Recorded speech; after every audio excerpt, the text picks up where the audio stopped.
Же каршы же за берсин да кандай? Өзүңөрдүн позицияңарды урматтуу коллегалар, бирөө-бирөөнү кыстабайт. Дамадумаров. Ушул биздин позиция. Каршы добуш бергиле, каршы добуш берсе өтүп кетет. Башка арганы калтырбадыңар, урматтуу кесиптештер. Талкууга тыюу салдыңар. Башка пикирлерди угууга тыюу салдыңар. Мен сурандым. Суроо бергенден кийин талкууга биринчи болуп жазып коюңуз дедик. Жаздырбадыңар. Ошол мыйзам боюнча биздин укугубуз бар, отуруп блокировать этиш. Бул мыйзамга биз караманча каршыбыз. Бул мыйзамдын өткөнүн каалабайбыз.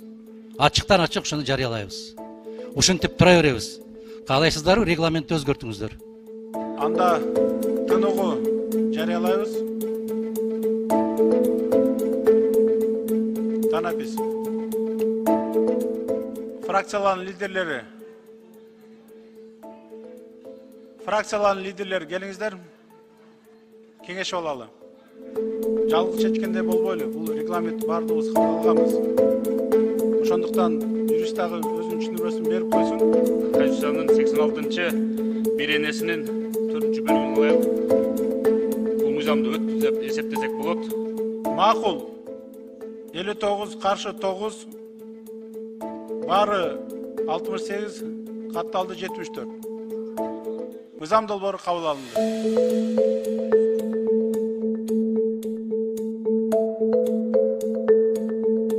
Бул мыйзамга деп мыйзамдарды талкуулоо, чечмелөө жалгыз жогорку кеңештин гана укугу, башка эч кимдин укугу жок.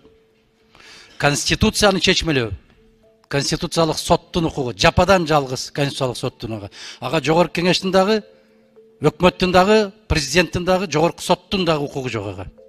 Ама ол жерде туруп, юрист деп койсо, юрист чыгып калып чечмелеп койду 87-чи беренени. Конституциянын беренесин чечмелеп койду. Ошондуктан кечээки кабыл алган чечимибиз, кечээки кабыл алган мыйзамдарыбыз аябай каттуу шек туудурат. Тарых үчүн айтам. Бир күндөр келет ушул маселелердин баардыгы көтөрүлөт кайра. Көрүп атабыз, бүгүнкү күндөн көрүп атабыз. 10 жыл баштакы, 12 жыл баштакы кабыл алган чечимдерди бүгүн көтөрүп чыгып, не деген баалар берилип атат. Биздин 7-чи чакырылыштын депутаттарына кумаркананы ачуу боюнчагы мыйзамыбыз Конституцияга чечмелеп берип коюш бир жигит, бөлүм башчысы. Мындай бир башаламандык, мындай бейбаштык биздин кыргыз тарыхында болгон эмес, болуу мүмкүн да эмес. Себеп Конституция так жазылып турат. Ким чечме бере алат? Ушуну эске алып коюш үчүн мен дагы бир жолу айтам, келечектеги урпактарга тарыхтын алдындагы жүзүбүздүн жарыктыгы үчүн айтам мен. Кечээки кумаркананы ачуу боюнчагы кабыл алган чечимиңер мыйзамсыз.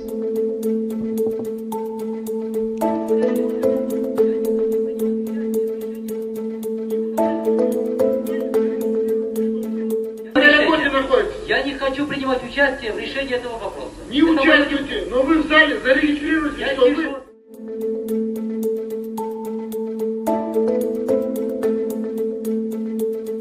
Саңа добушун сатып атабы? Ошол жерден эсебиң бүттү сеники. Ал саңа 5 жыл жакшылык кылбайт. Сенин кылган добуш берип аны көтөргөнүңө сен өзүң ошого бааладың сен. Ал 5 жылдык ырахатты, 5 жылдык депутаттык наслаждениянын бардыгын саңа 1000 сомго сатып алды сенден. Эми эртең өзүң наалыбагың сен. Бир тууганым, сен эмне иштеп айтасың деп айтпагың, айткан укугуң жок калды. Анткени ошого сатып алдың арзан дүйнөгө. Мамлекеттин 5 жылдык тагдыры, 5 жылдык тарыхы, адамдардын 5 жылдык өмүрүн сен ошол 1000 сомго сатып алдың. Кыяматта ошонун кылган уурулугуна, кылган жамандыгына сен жооп бересиң.